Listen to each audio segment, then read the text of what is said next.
आज आजादी के 30 साल बाद पहले से कहीं ज्यादा बच्चों को लिखने पढ़ने का सुखद अवसर मिलने लगा है।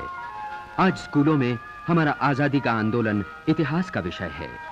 उनसे पूछा जाता है, क्या आपको मालूम है कि हमें आजादी किसने दिलाई?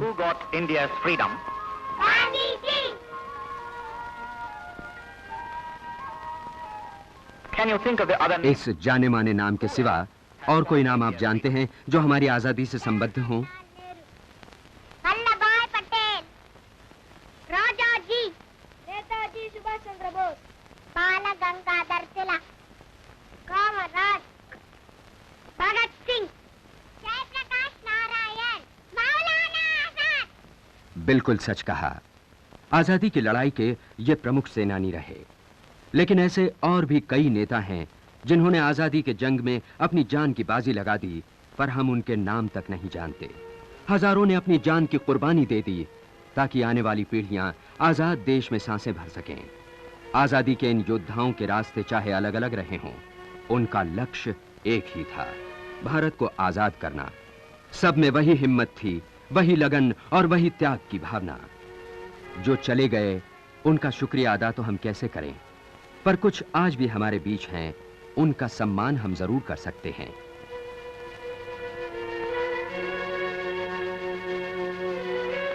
लाला हनुमंत सहाय श्री रास बिहारी बोस तथा बाद में श्री औरोबिंदो घोष के आतंकवादी गुट से जुड़े हुए थे। 1914 के हार्डिंज बॉम्ब केस में महत्वपूर्ण भूमिका निभाई हनुमंत सहाय ने। पूर्व गांधी युग के इस स्वतंत्र वीर का जन्म हुआ 1880 में। लगभग 70 साल पहले इन्होंने आजादी के आंदोलन में हिस्सा लिया और हमारे सबसे पुराने नेताओं में इनकी गिनती होती है। आज श्री सहाय का दिल्ली में भरा पूरा परिवार है।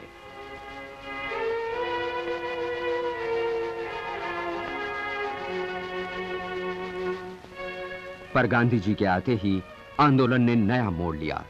अहिंसा और सत्याग्रह का नारा बुलंद हुआ। 1917 में उत्तर बिहार के चंपारण जिले में गांधी जी ने अहिंसा का यह नया मंत्र पहली बार आजमाया। हाजीपुर के पंडित जयनंदन झा शायद उन चंद लोगों में से एक हैं जो हमें चंपारण के बारे में कुछ ठोस जानकारी दे सकें। अपनी नौकरी से इस्तीफा देकर वे जंगे आजादी में कूद पड़े थे। आज वे उत्तर बिहार हाजीपुर में आयुर्वेद का दवाखाना चलाते हैं, पर 60 साल पहले की उन घटनाओं की याद अभी भूली नहीं। राजेंद्र बाबू के साथ हम चंपारण गए। रात 11 बजे एक सभा में हमने ये तय किया कि ब्रिटिश सरकार तथा कोटिया साहब के खिलाफ जोरों से लड़ाई शुरू कर दी जाए। कुछ समय बाद गांधी जी को बिहार से निकाल दिया गया।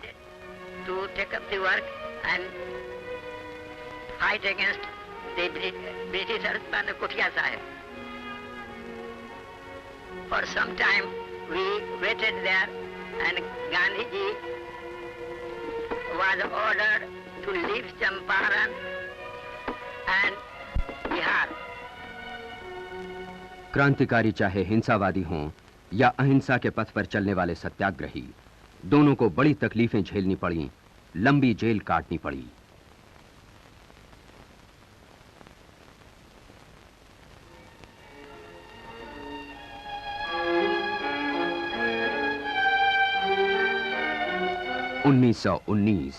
अमृतसर में जलियांवाला बाग का बीभत्स कांड। जालिम डायर के बंदूकधारियों की गोलियों से 400 वीर शहीद हुए। आंदोलन ने एक नया मोड़ लिया।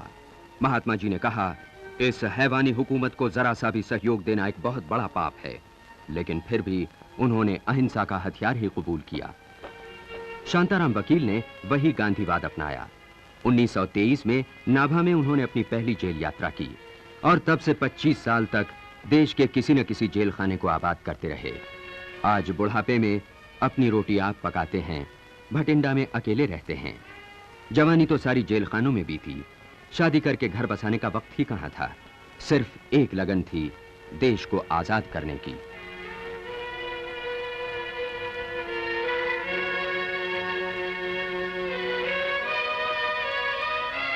सत्याग्रही जीवन की शुरुआत उन्होंने जवाहरलाल नेहरू के साथ की। अपने जोशीले भाषणों से नाभा के राजा के खिलाफ जनता में आग फैलाई। पुलिस की लाठियां शांताराम ने चुपचाप सही, एक सच्चे गांधीवादी की तरह। कुछ कांग्रेसी नेता जैसे कि सुशील कुमार बैनर्जी ने कांग्रेसी होते हुए भी क्रांतिकारी दलों से अपना संबंध बनाए रखा। आजादी के जंग के ये मंझे हुए सिपाही आज कहां हैं, क्या करते हैं? शिव गुरुनाथन तूतीकोरन के शंकर रामेश्वरन मंदिर में भजन कीर्तन में अपना समय गुजारते हैं। आज का ये शांत धर्मपरायण जीव 1927 के राष्ट्रीय ध्वज आंदोलन में बहुत सक्रिय रहा। सार्वजनिक इमारतों से यूनियन जैक हटाकर तिरंगा फहराने के जुर्म में शिव गुरुनाथन को कई साल जेल भुगतनी पड़ी। –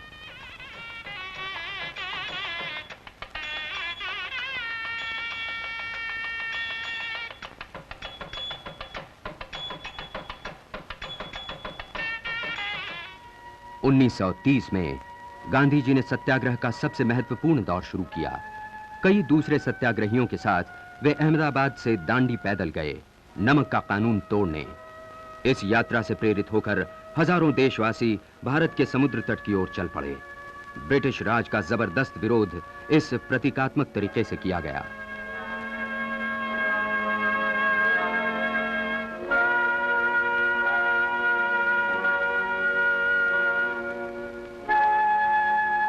इस दांडी यात्रा में उनके सहयात्रियों में थे रमणीकलाल मोदी और रत्ना जी।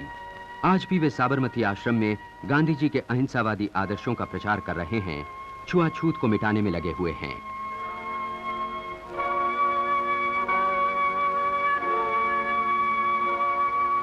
नमक बनाकर कानून तोड़ने वाले उन हजारों सत्याग्रहियों में केरल के कन्ननूर जिले के श्री कृष्णन नायर का नाम भी शामिल है। केरल के लोग इन्हें प्यार से गांधी कृष्णन नायर कहकर पुकारा करते हैं। ये सच्चे दिल का स्वातंत्र्य वीर आज भी अपने इलाके के लोगों के बहुत नजदीक है। गीता और गांधीवाद पर प्रवचन देकर वो अपने लोगों का पथदर्शक और मित्र बना हुआ है।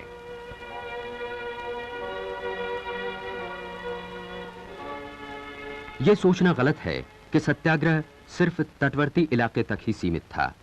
इलाहाबाद के नजदीक चटखाना गांव के गणेश प्रसाद शर्मा और इस लंबे चौड़े देश में बिखरे उन जैसे हजारों लोगों ने सत्याग्रही का बाना पहनकर जेल यात्रा की।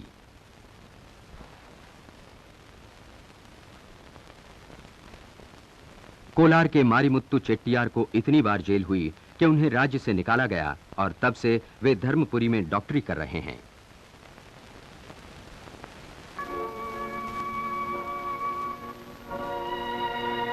क्या आप विश्वास करेंगे कि अपने नटखट पोते के साथ हंसती खेलती ये वात्सल्यमयी नारी किसी जमाने में एक मशहूर क्रांतिकारिणी थीं। श्रीमती कल्पना जोशी उन लोगों में से थीं जो महात्मा जी का दिखाया अहिंसात्मक पथ नहीं अपना सके।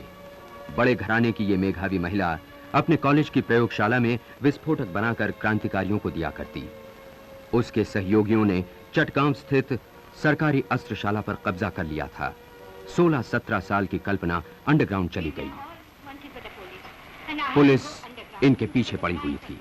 जिंदा या मुर्दा इन्हें पकड़ने के लिए इनाम घोषित किया गया था और तब इन्हें आश्रय दिया सामान्य लोगों ने, देहातियों और गृहिणियों ने। चाहे हिंदू हो या मुसलमान, इन आम लोगों ने अपनी सुरक्षा की परवाह न करते हुए इन क्रांतिकारियों को आश्रय दिया। कुछ ने तो अपना जीवन देकर इनकी रक्षा की थी। When the landlord was killed and his relatives were seriously injured. So they were our brothers in the freedom fight. And we were able to continue our fight for 4 years. Because it is because of them. कल्पना को jail हो गई तो क्या, उनके साथ ही Alipur jail की जबरदस्त दीवारों को लांघने की ताक में थे। 1933 में पूर्णानंद दास गुप्ता और उनके 6 साथियों ने एक बहुत ही खतरनाक योजना बनाई और सफल भी हुए। दिन दहाड़े बिना किसी बाहरी सहायता के उन्होंने बड़ी दिलेरी और होशियारी का काम कर दिखाया। कलकत्ते की सेंट्रल जेल से भाग निकले और दुनिया देखती ही रह गई।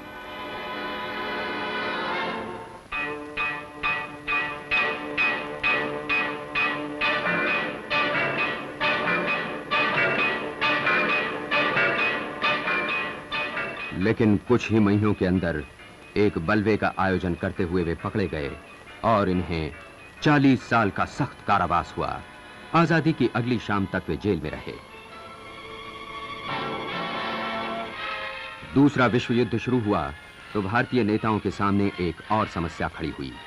जहां तक विश्व युद्ध का सवाल था, भारत अंग्रेजों के पक्ष में था, लेकिन एक गुलाम देश अपने ऊपर हुकूमत चलाने वालों की आजादी के लिए क्यों कर लड़े?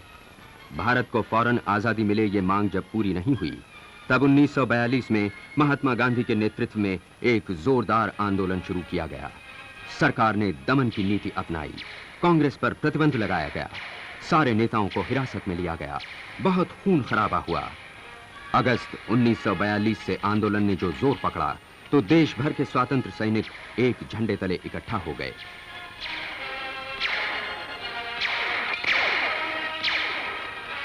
बिहार के मोही नारायण झा अपना सब कुछ त्याग कर आंदोलन में कूद पड़े।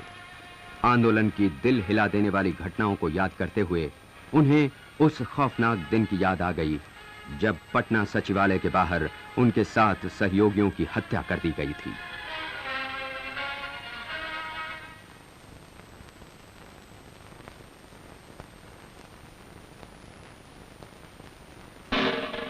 जब सुभाष चंद्र बोस ने जापान के सहयोग से देश को आजाद कराने के लिए आजाद हिंद फौज खड़ी की, तब कई बहादुर जवान इसमें शामिल हुए।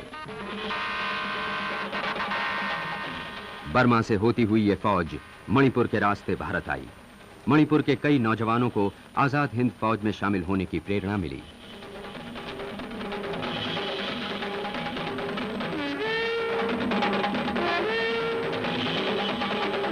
श्रीमती कैना देवी भी सेना में शामिल हुईं और बाद में उन्हें भी जेल हो गई। नेताजी की फौज में भर्ती होने वालों में एक विशेष नाम है श्री सरुंगबुम इबोहल सिंह का। मणिपुर में मोइरांग के स्वतंत्र सैनिकों में इनका स्थान आगे है। कितने दुख की बात है कि वे हजारों वीर जो हमारे सुख चैन, हमारी आजादी के लिए लड़े, आज हमारे लिए अनजान हैं, गुमनाम हैं। उनमें से कई तो अब नहीं रहे और जो हयात हैं उन्हें भारत सरकार ने ताम्रपत्र देकर सम्मानित किया है। केंद्र तथा राज्य सरकारें स्वतंत्र वीरों तथा उनके आश्रितों को पेंशन देती हैं। कुछ राज्यों में इनके बाल बच्चों को शिक्षा तथा डॉक्टरी इलाज के लिए आर्थिक सहायता दी जा रही है। लेकिन हम जो ये सब करते हैं वो उन वीरों के महान त्याग और बलिदान के मुकाबले कुछ भी नहीं। हम इनके लिए जितना भी करें कम ही है।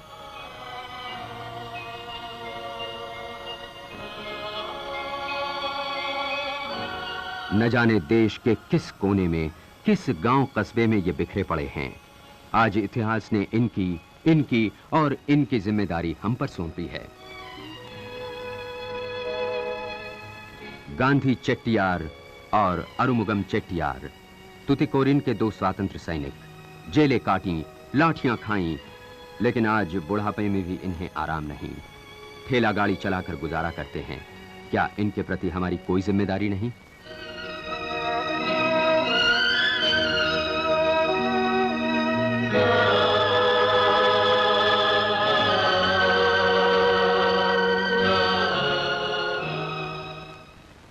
श्री सुशील कुमार बैनर्जी, जिनका हम पहले जिक्र कर चुके हैं, इस फिल्म के निर्माण के दौरान ही परलोक सिधार गए।